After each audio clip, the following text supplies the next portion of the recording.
So maganda araw kabola. Sa video nito kabola, pag-uusapan natin pre-agency po kabola. Kasi po, baka hindi nyo po alam, mayroon pa po isang malaking maging parte po na unrestricted pre-agency, and we will talk about a lot of things happening around the Philippine basketball kabola. So mga hindi pa nakasubscribe, pakipindot naman po yung subscription button. Start po muna with the very bad news kabola, no?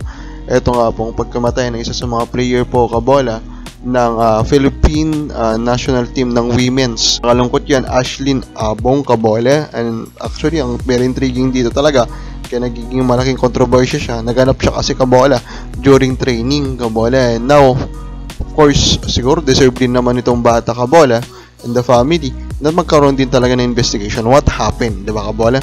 What happened? Bakit talagang kumbaga na one click siya dun sa naganap po na parang nawalan siya ng malay daw during a practice kabola. Now, strong group kabola. Yun. Nilabas na po nila yung kanilang core for this upcoming defense po nila na kanilang Jones Cup Championship. And it's a very strong lineup. Kiefer Ravena nandun kabola. Of course, they have ex-NBA players kabola. Jayu Chu nandun. Brickman will be there. Abando will be there kabola. Kung gaano nga kapukatikas itong team na ito kabola, strong group kabola. Of course, what we hope po as fans of the PBA is one day makasali po sila sa PBA, di ba kabola? And yun nga, nakakatanggap tayo ng magandang balita recently na mukhang inaay na po nila yung Northport Batang Pier franchise. Na sana nga po matuloy kabola. Napanood nyo pa yung game 2. Mamuyak was the one who committed one of the biggest mistake in that game kabola. Nung final niya nga po itong Oftana, it became a 3-point shot kabola, and it was 3 free throws na nabigay Oftana, which is yun nga, nag-mistake pa yung mga referees kabola kasi it was actually a 4-point shot kabola. So of course, si Mamuyak kabola, very professional kabola, inamin niya yung pagkakamali niya kabola, ulit explain niya din naman kabola kung ano yung nasa mindset niya.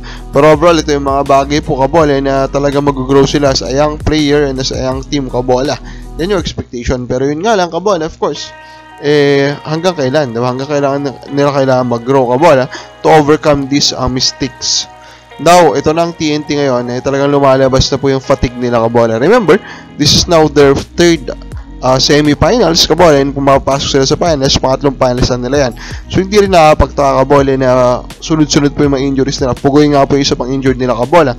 Ngayon, kabola, now they have a lead of 2-0 against Raynor Sian, but Raynor Sian is playing a very physical basketball. So for me, this is still not a done deal kabola. This is not a done deal. Hindi natin alam, di ba? Kung magpapile up pa yung injury nila yan kabola. And of course, darating yung point kapag dire-diretso pa rin yung injury nila kabola, yung talent advantage po kabola ng TNT is darin na sa point na hindi na siya ganun talagang mapapansin.